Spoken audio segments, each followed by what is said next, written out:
Less than 24 hours, Georgians will be under a shelter-in-place order. McDonald, though, said he did not know the man was handcuffed and was trying to use his foot to pin him to the ground so he could be handcuffed. If your friends, neighbors, or local organizations are not complying, report them to us.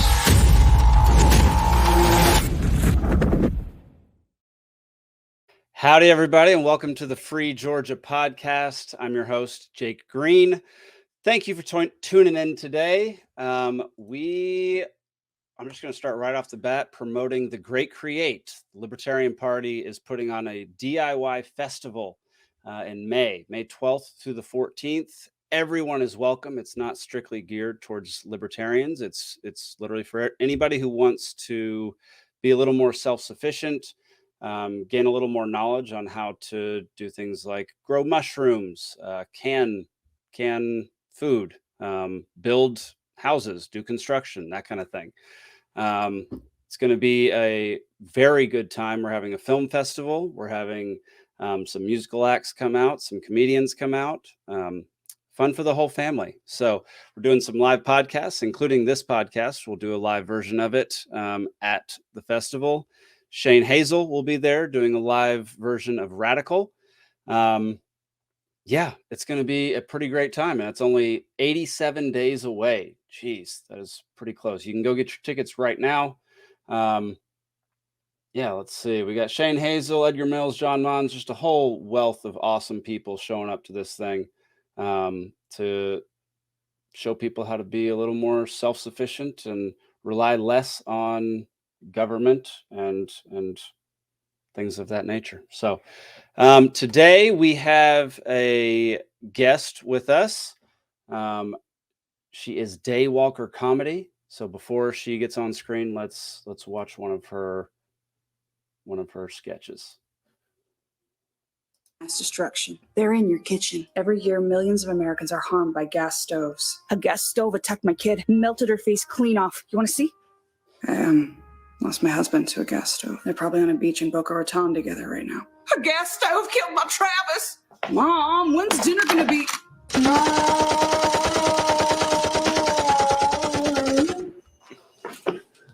We are Mothers Against Gas Assault Stoves, or MAGAs for short. President Biden, we urge you to get gas off the streets and out of the hands of criminals. Don't fall for the big gas propaganda. Now, with my new, less sexually threatening electric stove, I can truly bake back better. Don't you need eggs for baking? In this economy? Shit. How much you think Travis would go for? Like a half dozen or... Bye, Travis. Mama loves you. All right.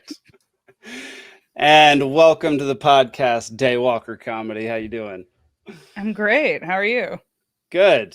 What gave you the inspiration for that particular sketch? Twitter. Like I feel like every day I'm like, today's the day I've run out of ideas, and then I'll go on Twitter and see like whatever thing people are arguing about that day, and I'm like, all right, well, I guess today is the day that we're gonna have put our shotgun in a stove and pretend it's a machine gun. It's an fully automatic shotgun. It's very rare.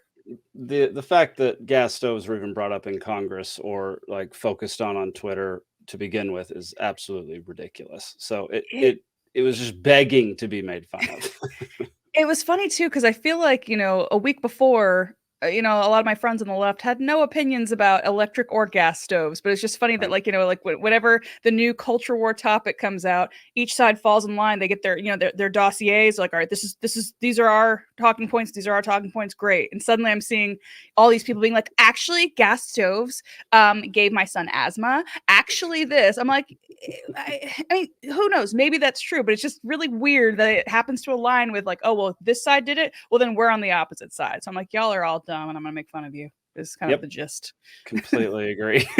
It reminds me of that libertarian banner that's going around that's just always or already against the next big thing. Like the next big thing that's out there, we're already against it immediately. Right. Like I've already dug my I was gonna say dug my feet in the sand. I'm mixing my metaphors. I was gonna say heels in the sand, line in the sand, and I said none of those. I said feet in the sand. Perfect. Cool. Yeah. No, it's confusing, but it kind of makes sense. Yeah, pretend it's like art or something that I just did. Sure. It's a thinker. You really have to, you'll wake up at 3 in the Poetry of some morning. sort. Yeah. Yeah, you'll be like, "Oh, now I know what she meant." As a Right. metaphor. Well, why don't you introduce yourself and tell us how you or like how you got into libertarianism or this world?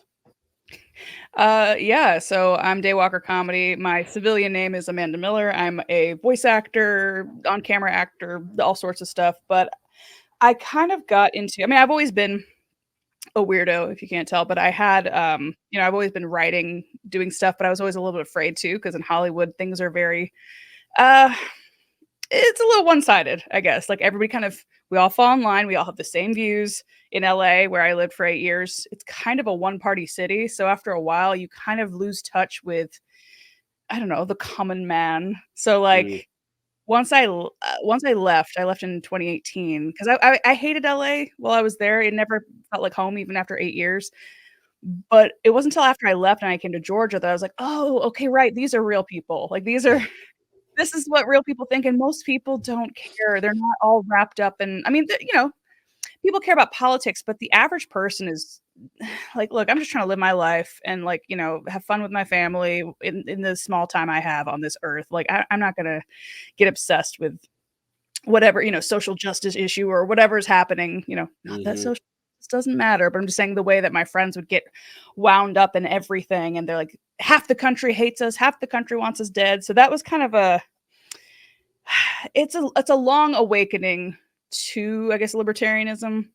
Mhm. Uh, so like growing up, my dad was, not was, is a black conservative. So I always kind of grew up with a different viewpoint in my household. So even though wasn't necessarily conservative myself, I was pretty apolitical. I at least understood why somebody might want small government. I understood why somebody might be for school choice. And, it was always, I heard some of the smarter arguments. So I already kind of was more open to being friends with people on both sides, Mm. which got me in trouble when I was in LA because I think it was in 2018. I dated a Trump supporter, and I kept having to apologize. I'm like, I'm so sorry, guys. I was like, oh, he's really hot. But I mean, he was hot, but also like we had great conversations, and I had better conversations with him, who I thought was my enemy at the time, than with a lot of my friends. When Mm. I'd bring up a common sense point, they would be like, you can't think that. That's white supremacy or that's whatever. Like, whereas he didn't jump down my throat. We could actually talk. Mm. So that, and then like I got in trouble for liking the Roseanne reboot, like just the stupidest stuff when I was in LA. I was like, hey, I actually like this. Like, I like that it's balanced. It kind of makes fun of both sides, but it also gives empathy to both sides. And I think the show will bring the country back together. And people are like, how can you say that? Right. So And anyway, they made sure that didn't happen. yeah, no, I'm very curious to see what this country would have been.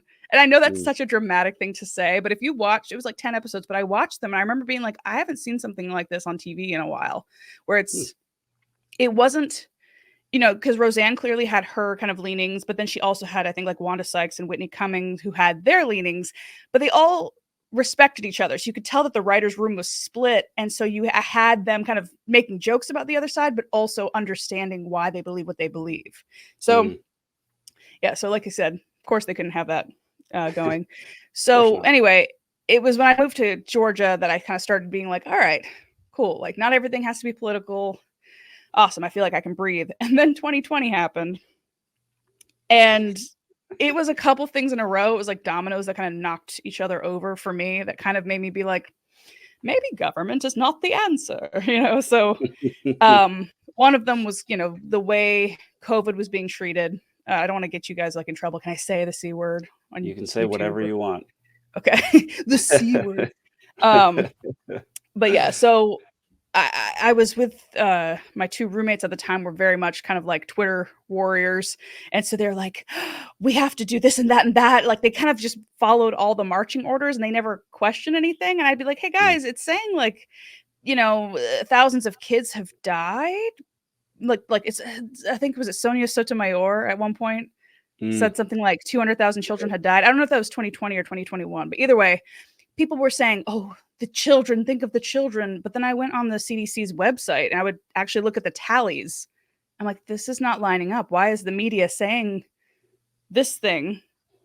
But even the CDC, who like you would think they would be like simpatico, is saying this, and Right. I would be getting in trouble for just pointing that out. Yeah. So that kind of started, I think, my questioning, which kind of led down the kind of libertarian pipeline, because I was like, well, the media is not telling me the truth. Why are they not telling me the truth? Who else is lying to me? And kind of that Mm, rabbit hole, that the red pill rabbit hole, or whatever you would call it. And I think it yeah. was the thought of, what was it? Why I remember, like, my mental health was like really struggling that year, like, not being able to interact with people, not being able to leave the house, being like, when is this going to end? Like, I have no support system. Like, what's going on? And I remember thinking, like, why can't I go to a business, if that business wants to be open and is willing to risk, getting COVID, because they would rather be able to feed their family, or, keep their business, i.e. their livelihood, their whole, their income afloat. If they're Mhm. willing to take that risk, and I'm willing to take the risk of getting it, why is that anybody else's business? Like, I'm not giving it to you. So that was probably my first, not my first libertarian thought. I think my first libertarian thought was when I got my first paycheck and I went to my dad and I was like, what the fuck is this? But, so he's like, you've always been a little libertarian. But I think that was my first, like, huh. And kind of the idea of, like, consent, and the idea of, like, well, if I'm a consenting adult, they're a consenting adult, and we're willing to take the amount of risk, get out of my way. Like, I don't know. That was kind of my first moment. And then I Yeah. started going down more and more, watching, like, Eric July and, like, these people on YouTube, and being like, wait, he's a brown person, but he's saying he doesn't support, the BLM organization. What? So I kind of just realizing there's other ways to view a lot of these situations, and it doesn't make you a bigot, which is, what my Yeah, LA and friends say. that's hard. Yeah, that's I mean, that's really hard to break out of that box when you're in LA. Like, you're Yeah. either all or nothing. If you don't agree with them on everything, then you are a racist, you're a bigot, you're all these terrible things that they call you, which is, I've been there. But I moved from LA as well. So, Oh, wait, when? I moved here in 2017. Okay, so, and how long Yeah. were you in LA before that? 3 years. Okay, So, so you were there long enough for to see how crappy it is. And yeah, I don't want to say that everybody there's crappy, because I have some great friends from there, but it's a agreed. weird city. I don't know. It's getting worse. It is weird. Yeah, I mean, it's a whole bunch of people who who spend like their entire day exploring their feelings. And if you just live in the world of feelings, and don't have any type of, rationality involved in that, then it's going to lead you down some pretty dark paths and pretty destructive paths. I would say I would 100% agree. And it's weird because Clifton Duncan, who's kind of in our space, was he tweeted something about that earlier, where it's like, it's always so surprising to me that actors, we spend our time, we're supposed to live in other people's shoes. We're supposed to be the masters of empathy. We're supposed to be people who, you're never supposed to judge your character. Even if your character is the scum of the earth, you have to, as the actor, understand why they're doing what they're doing and find a way to justify it for yourself. So it's so Mm, crazy that we can spend our whole life, our careers doing this, yet we can't do it for, like, our friends, our aunts, our uncles, or, like, the people that we've disowned because of their politics and their point of view. Like, that's the ultimate hypocrisy. And so Clifton had wrote something about that we should be, like, experts in curiosity and empathy, and that art mm. would be in a lot better place right now if we all were. So, Yes, completely agree. What was it that first like got you into the entertainment business? I mean, I was always a little performer, which is weird because I was always very shy too. So I Hmm, would perform for my parents. I'd put on little shows for them, but I'd be like, yeah. turn around and don't look at me. So, like, I had this like fear, like, I'm like, I have to be seen, I have to put my art out there, but also please don't look at me, dear God. So, which is funny because I'm literally only now starting to get over that. That's literally what Daywalker is about, is me finally putting myself out there. Because when you're an actor, you're saying other people's words, you can kind of hide behind, like, if somebody doesn't like a project, you're Yeah. like, well, I didn't write it, or, oh, well, the direction, or you can kind of, yes, we do bring something. If you're a good actor, you bring a role to life, but ultimately, I can hide. When I'm the writer and creator and producer of my own sketches or my own content, that's my brain, my thoughts, my opinions. And so it's much more vulnerable, because then if somebody sees it and they don't like it, they'll be like, oh, I don't like you, so it's much more personal to me. So like, it's been an interesting journey this like past year or so that I've started this channel, because I've been wanting to do this kind of content for probably since about like early 2020, like when I started kind of having these like, I don't know, not degenerate thoughts. I've always had degenerate thoughts. What is the word? Dissenting thoughts. I don't know. Like I started kind of being like, I want to fight back. I'm tired of being told what to think. I don't think I'm the only one out there who feels this way. So I wanted to start putting stuff out, but I was so afraid. And it wasn't until probably like end of 2021 that I was finally like, all right, I can't keep like hiding, because it's like eating me alive. Like I would write all these sketches, like some of the sketches that I have out now, I wrote like 2 years ago, but I didn't have the courage to put it out because I was like, I could lose my acting career. I could get blacklisted. But I'm realizing I don't think I'm as extreme as LA people would like me to think. I think most people are pretty reasonable and can take a joke. So we'll see how it goes. I completely agree. Where did the name Daywalker Comedy come from? Because me and my friend Timmy always called ourselves daywalkers, because like I was always kind of the in-between, like, I'm part black, part white, but I kind of don't quite look mixed. People are like, oh, are you Hispanic? Are you Middle Eastern? So I kind of was like a racial daywalker. Like I would literally, before it was taboo to do it, I would go out for all kinds of ethnicities. Like they would send me out for Hispanic characters. They'd send me out for Middle Eastern characters. I was taking Arabic classes because I wanted to be able to do it right, Nice. That's a tough language. It is. But it's cool too, because it's like so different from the ones I'm used to. I'm used to like Romance languages or Germanic languages, like, but no, Arabic's like a whole other world. But what were Arabic? Why was I talking about Arabic? Oh yeah, being a daywalker. I was like, where did I go? So yeah, just kind of being like ethnically kind of always being in between. People were always like, are you black or are you white? Pick one. I was like, no, I'm both. Like, what is this? And like, so there was that.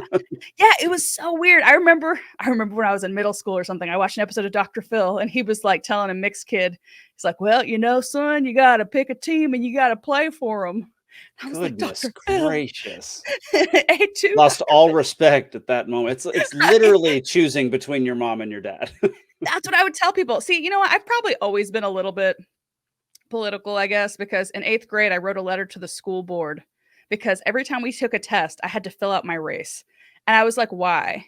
Like, why does this matter? Like right before I'm taking a test, why do I have to fill out a Scantron? And there was no option for other. You had to pick only one. And I was like, well, I am not only one. And this feels dumb. Why before a test? Like other kids, fine. If they're white or black, they can just fill it in. But for me, you're causing me like this annoyance right before I'm trying to focus on something.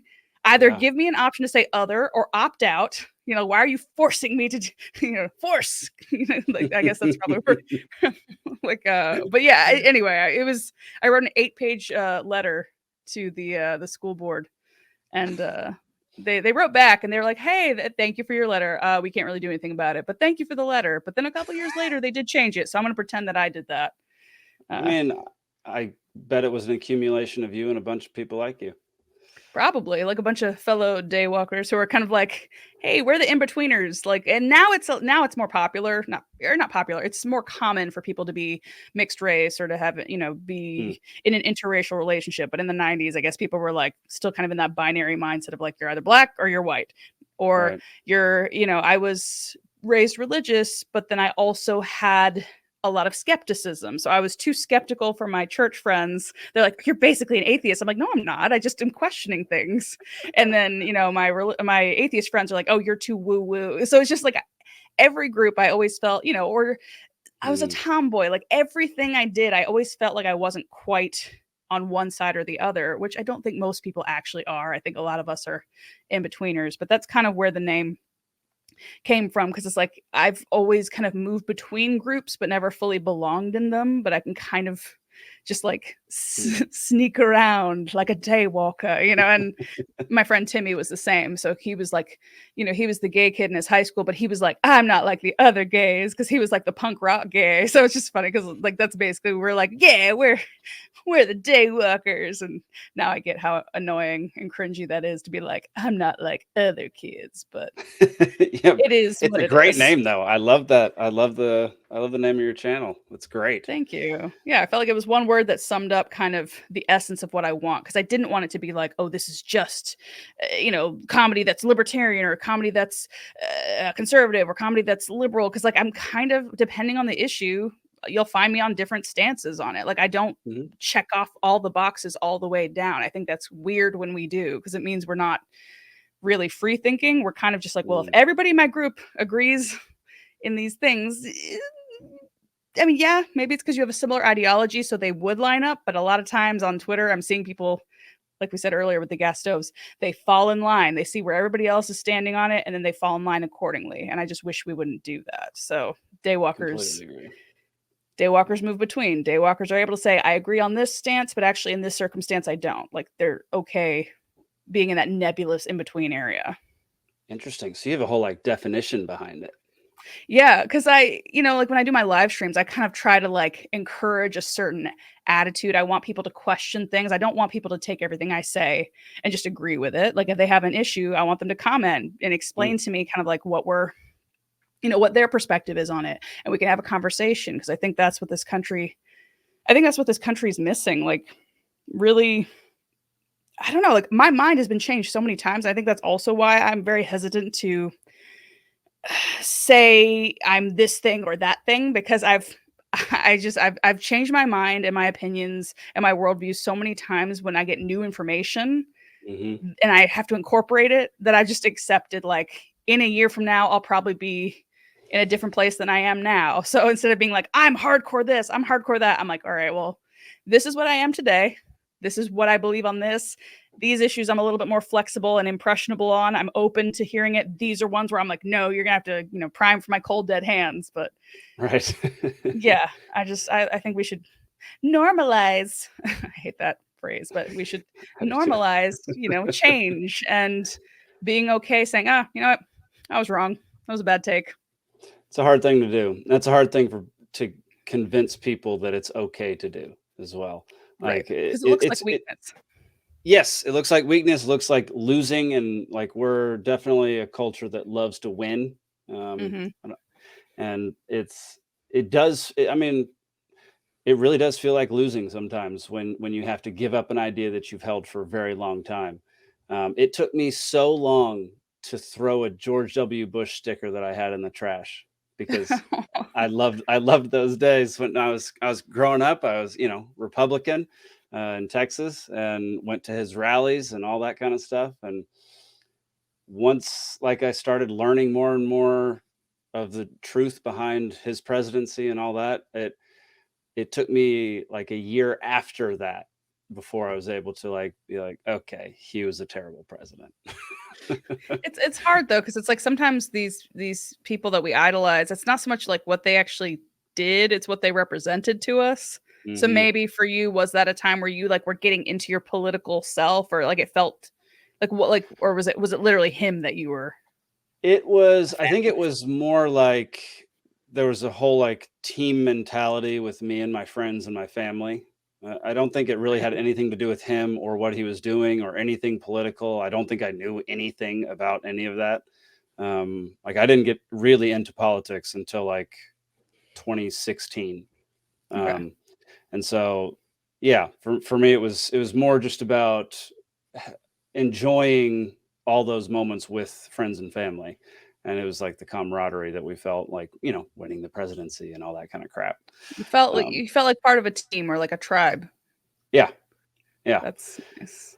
Yeah. And it took me a while to figure out that like throwing away the stupid sticker wasn't like throwing away all those memories and all my, you know, my tribe with it. No, that's fair.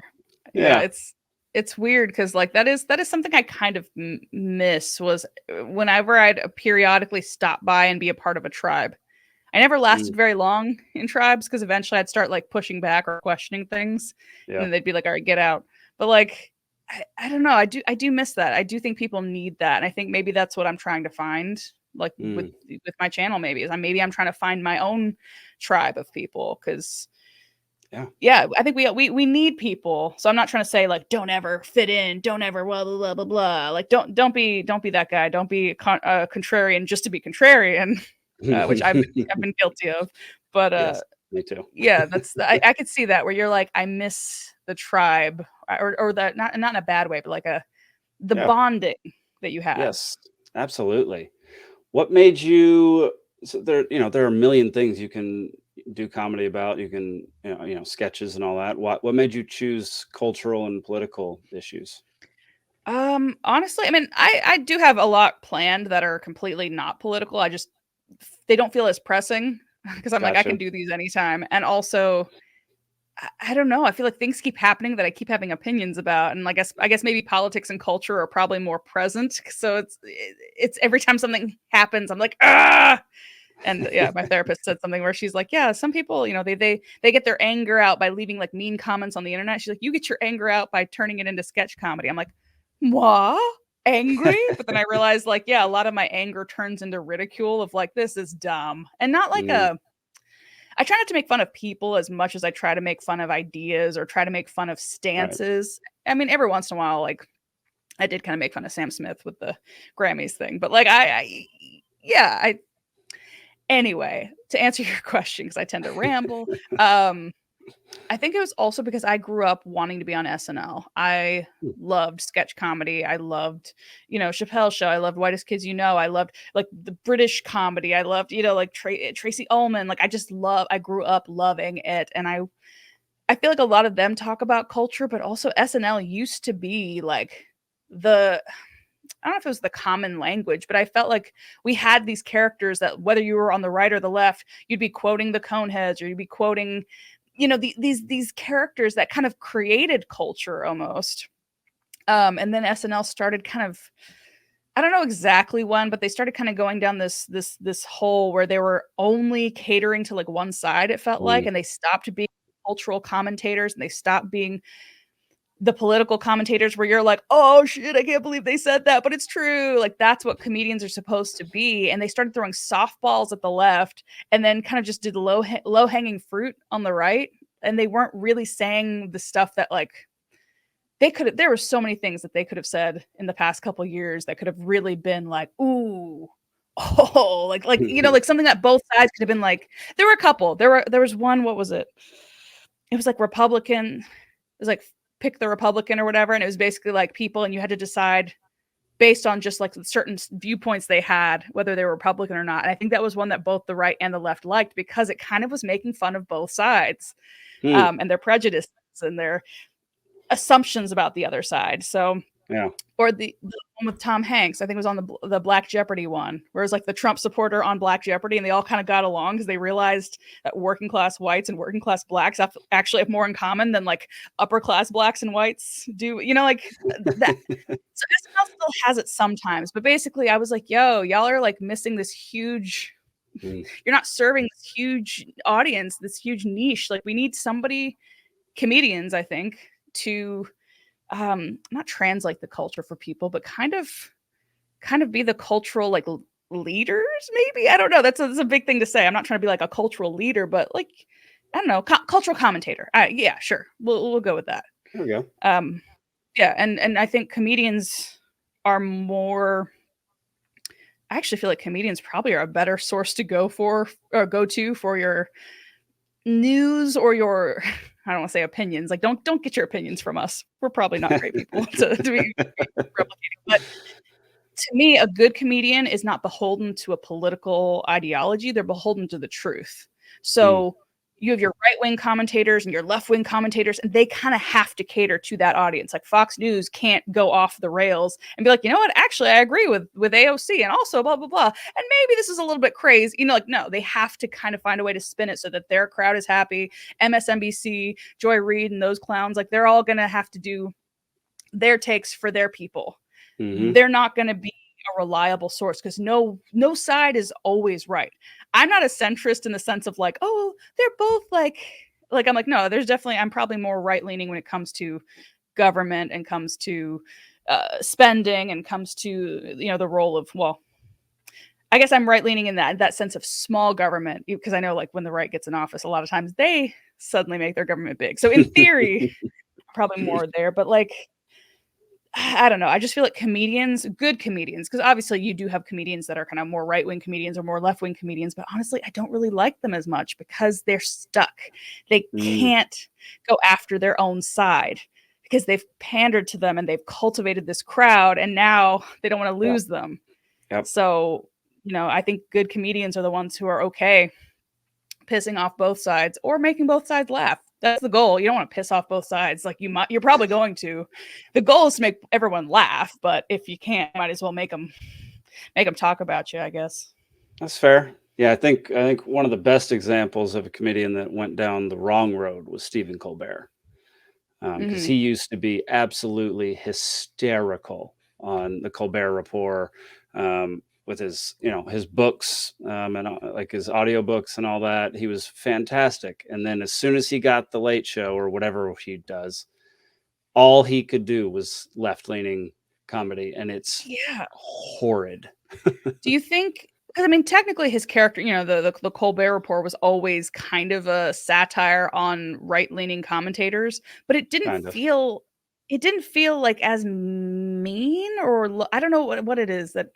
Well, I think it's because he has some right-leaning characteristics about himself. Like he's a Catholic, you know, like he grew up in that world. So I think he was able to bring some truth to it because he was from that world a little bit, at the very least. There was a little bit of empathy and kind of understanding, even if he wasn't politically that way. He understood the people, and and he didn't hate them. Now it seems like he hates them. Which is unfortunate, or at least he's acting like he does. So, yeah, I think you're totally right about that. Yeah. A lot of artists, and it's a shame because like I'll talk to them like when I, you know, when I'm doing like voiceover stuff, and I'll be at a convention in the green room. You know, you might have TV actors, like all the people who are at the convention will be chilling in the green room, and you'll get to meet people. And I've gotten to meet some like TV actors or film actors. It's very interesting. Once you start talking to them, they like look over their shoulder and they'll tell you what they actually think. And I think that was another thing why I felt like I had to make my channel, because I was talking to people who are way bigger than me in the industry, and they're scared. They're like, look, I just want to work. I got kids to feed. Like, you know, I can't get caught having the wrong think or whatever. Cause like, you know, I have nothing else. Like this has been my career. I can't go and get like a real job after being in this industry for 30 years. I have no resume, you know, like, so I kind of was like, okay, like these people that you would think, I mean, granted, it's not like the people that are, I think the loudest ones on Twitter do believe it. You know, like I'm sure Mark Ruffalo probably actually believes what he's saying, even though I feel so bad for him because he seems like a nice guy. He's just very ill-informed, calling, you know, child predators JoJo. You know, I don't know if you remember that. I don't remember that one, but it sounds bad. He was talking about the Kyle Rittenhouse thing, and he was like talking about the victims, you know, and he's like, you know, poor, oh fuck, what's his name? Anthony? I don't know. I think it was like Anthony and JoJo. It's like Joe, was it Joseph Rosenbaum? It's been like my brain blocked it out. Basically, the guy who had just gotten out of like a mental facility, and he had been in jail for like what, 12 years or something for having sex with underage boys.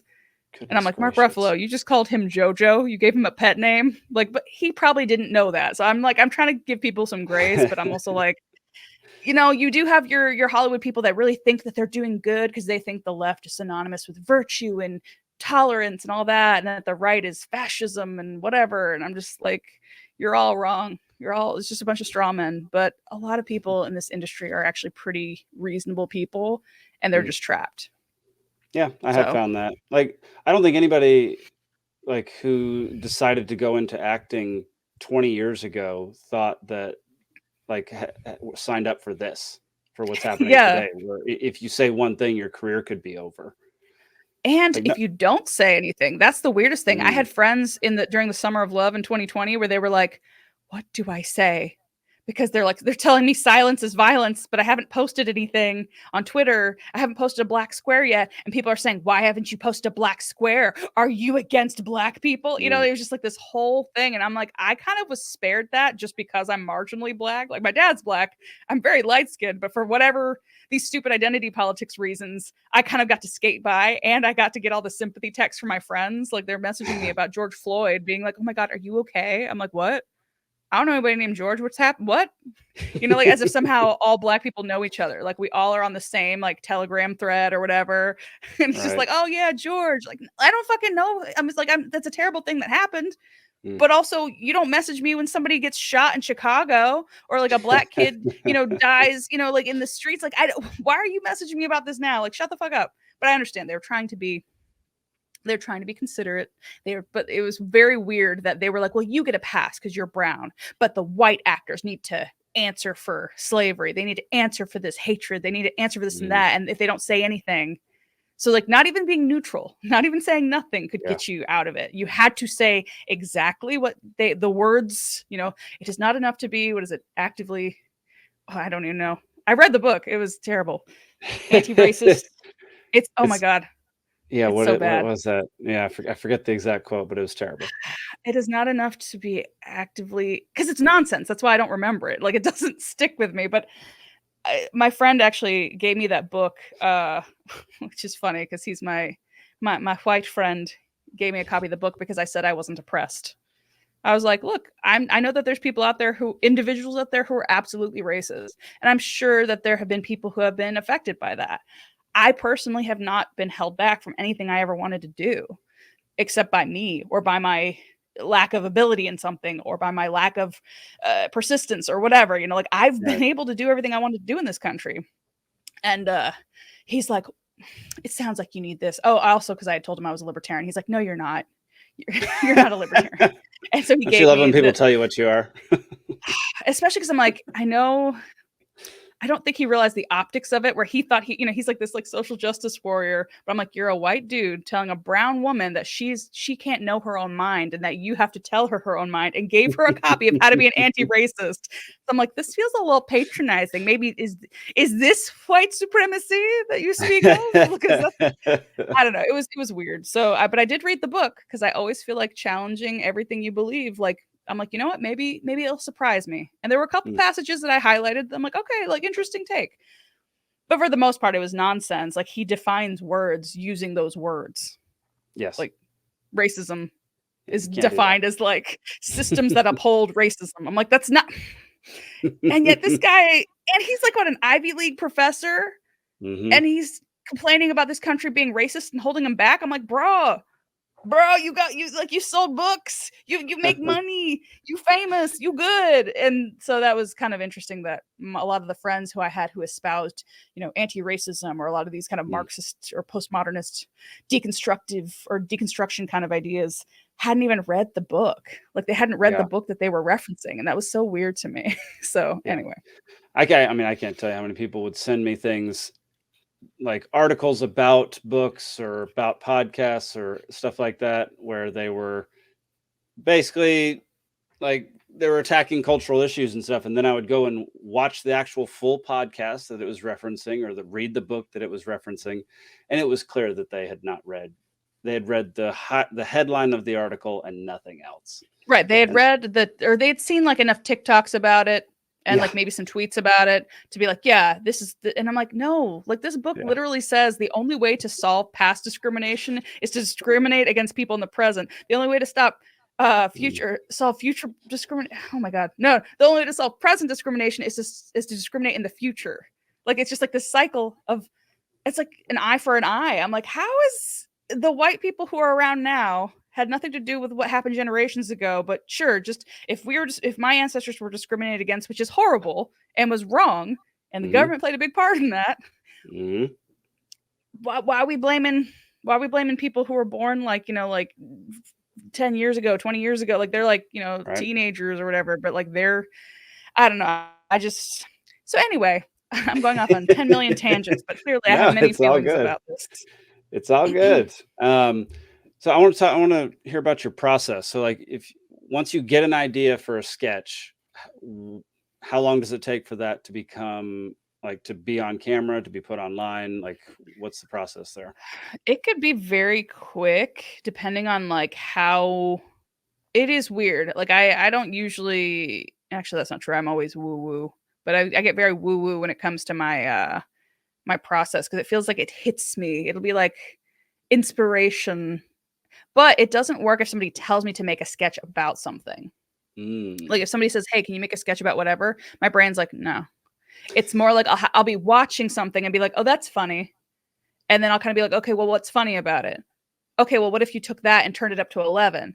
Oh, that's even funnier. Like, so that's kind of tends to be what happens is it'll be like a hook, like something like with the gas stoves and seeing people be like, gas stoves are deadly. And you libertarians and conservatives just want people to die. And I was like, you know what? People need to know about the danger of these gas stoves. You're right. Like this is, I think we need to have Mothers Against Gas Assault Stoves.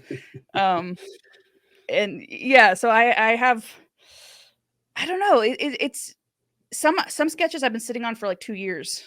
Like I'll usually write them pretty quickly, but then I'll Yeah. kind of go back. Sometimes they'll just be ready. Sometimes I'll write it in like one sitting and be like, okay, yeah, no, that's good. Other times I'll write it and be like, especially when it gets political, I feel like sometimes it can get a little too heavy-handed.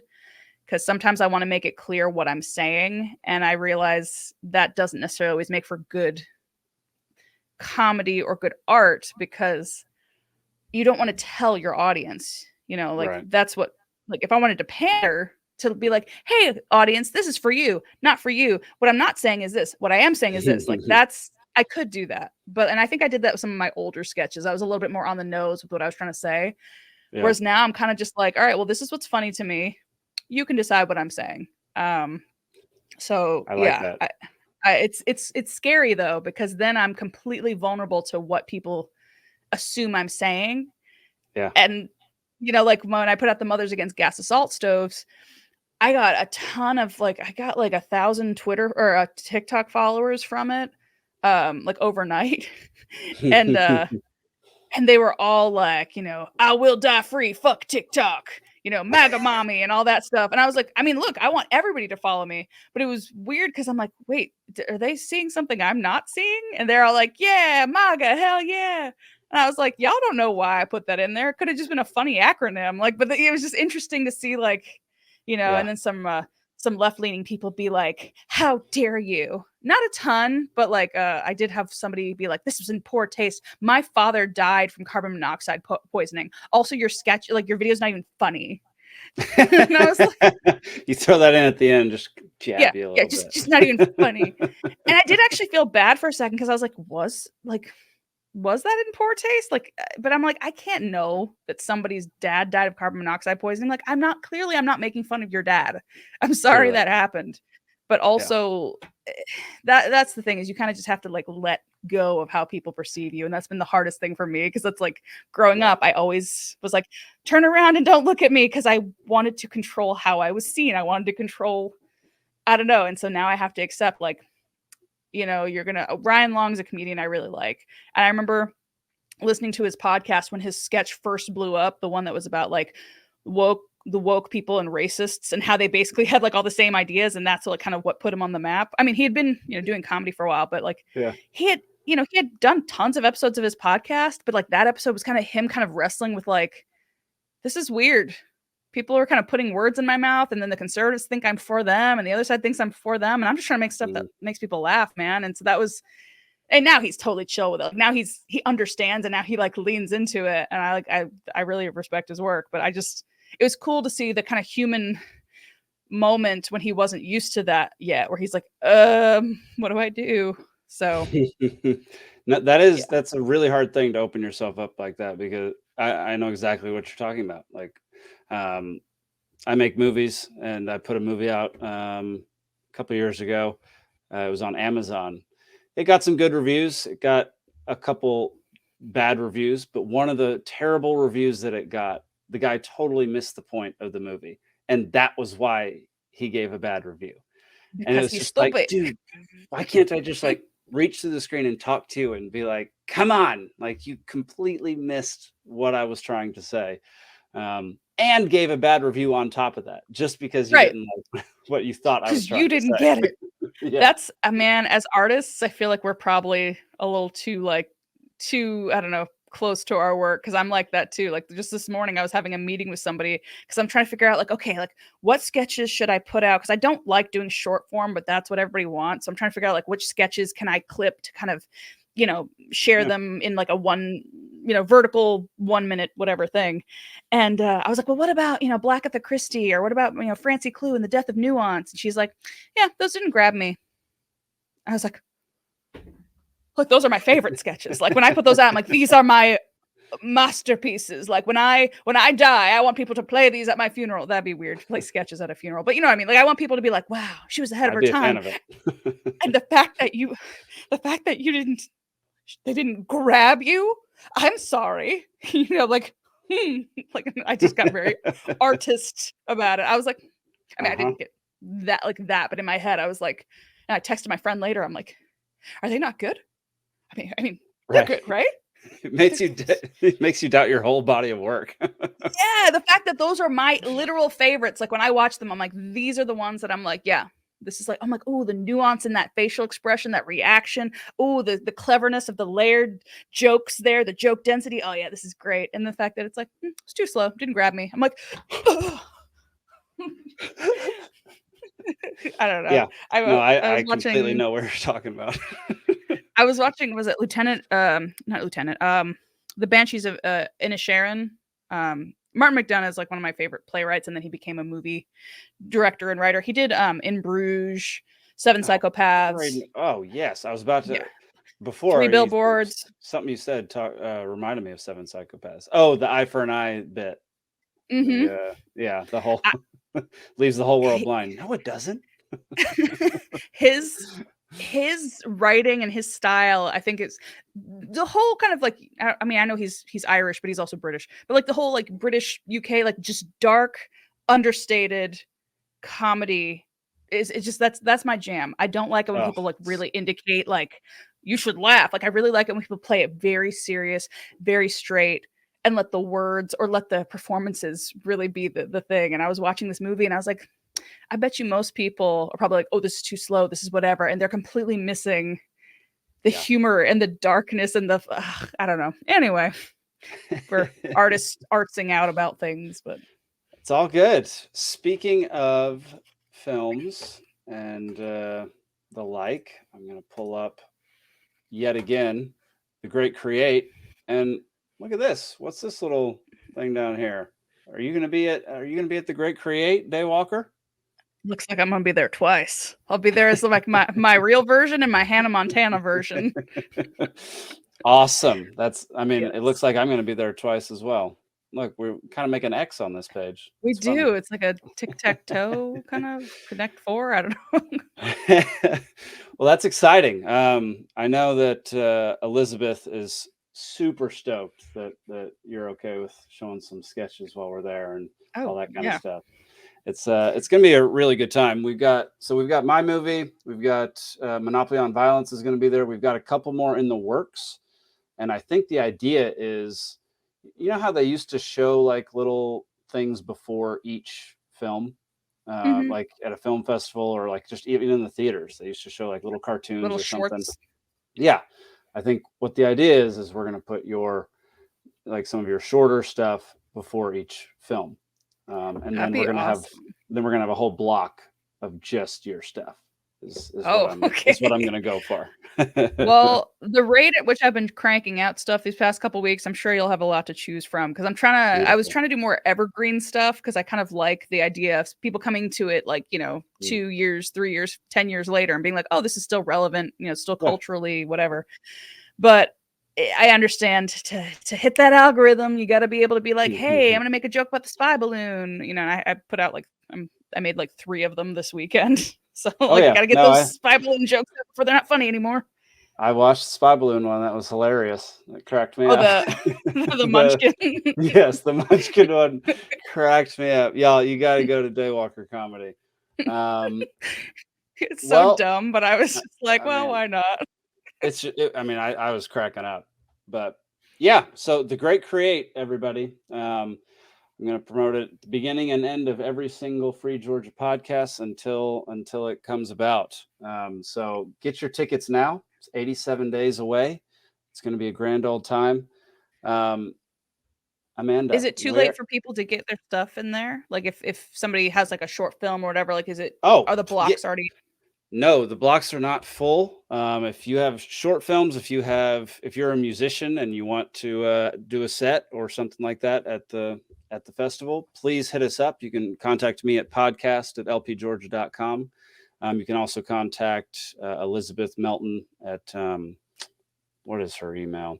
communications@lpgeorgia.com, I believe. Yes, we are actively looking for films and musical acts and comedy acts. So okay, great. All of those. We've got a bunch lined up, but we always need more to make it even better.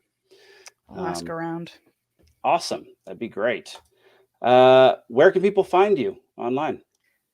You can find me at Daywalker Comedy across all the places. They got the Instagrams, the Facebooks, the Twitters, YouTube. Nice. YouTube's kind of my main thing, even though YouTube treats me so poorly.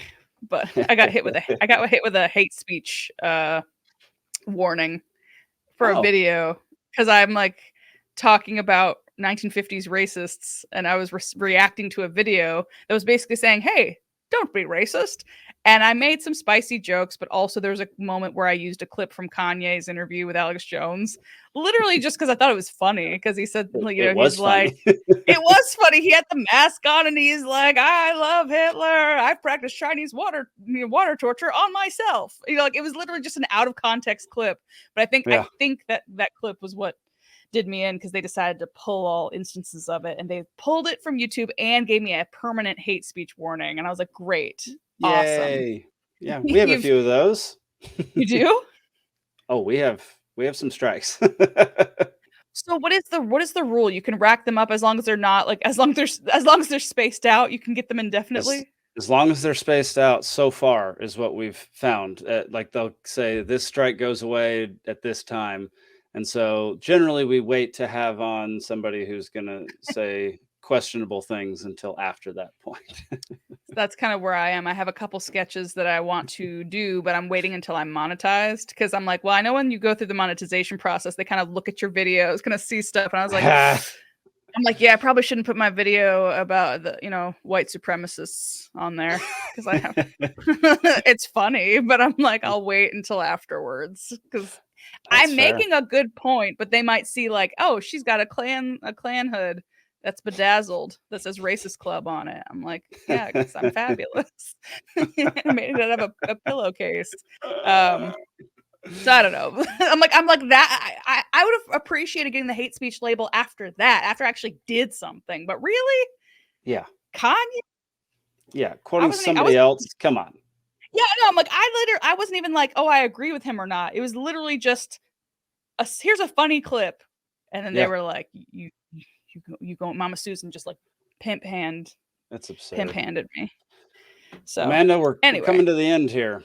Do you have anything else you want to get out there for people to know? I'm trying to think. I'm also on Rumble, Odyssey, and I just relaunching my new TikTok, but I actually don't remember what we changed it to. I think the old one's still alive, but I think the algorithm was mad at me, so we're seeing if maybe I can kind of break out of that and just get a new algorithm.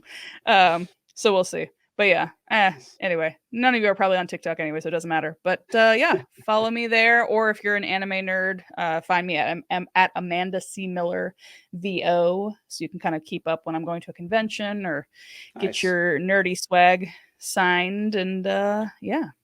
Heck yeah. Well, thank you so much for joining us today and coming on the podcast. Thanks for having me. Absolutely. We'll have to do it again. We will be having Liberty Libations on Thursday night, and most Thursday nights from here on out. I also am trying to release this podcast every single Tuesday. So that's your calendar. 2 shows a week. 2 shows a week. It's a lot. It's a lot for a non-paying gig. I was going to say, I'm like, you're probably volunteering, aren't you? A little bit. Anyway, come join us on Thursday night. It's me and a few other folks and we just talk Liberty stuff. We watch a bunch of videos from the week, and it's a really good time. Bring a drink. Yeah, I think that's it for now. We're going to have one of Amanda's sketches play us out. Then the credits will roll, and that'll be that. Thank you again for joining us, Amanda. Appreciate it. Yeah, I had a good time. All right. Well, let's see what you got here. Hi, satanic. Really? Do not give me credit for this. World wars, me. Genocides, me. I did some light collabs with some metal bands back in the 80s, but I really want to be known for my biggest hits. You know, Hatred, Cultural Division, Timothy Chalamet, you know, just this whole general vibe. But seriously, like, what is this? This is crappy plagiarism at best. You cause humans to stumble by being seductive, you know? You just flash my little titty or something. Well, I mean, I guess you did. A for effort, but also double F for all that. My entire shtick is getting people to turn to the dark side, not run away screaming. Ugh. Christians, conservatives, thank you for staying vigilant, always trying to, you know, spread the good word about me, and always tagging the crap out of me whenever some celebrity does something edgy for attention and free publicity. We artists always appreciate being credited for our work, and I love you guys. I wouldn't be here without your belief in me, but I'm gonna need you to chill. Not everything is of me, you know. There is authentic brand name Satan, and then there's generic Chinese knockoff Satan. Learn the difference. This video brought to you by Raid Shadow Legends.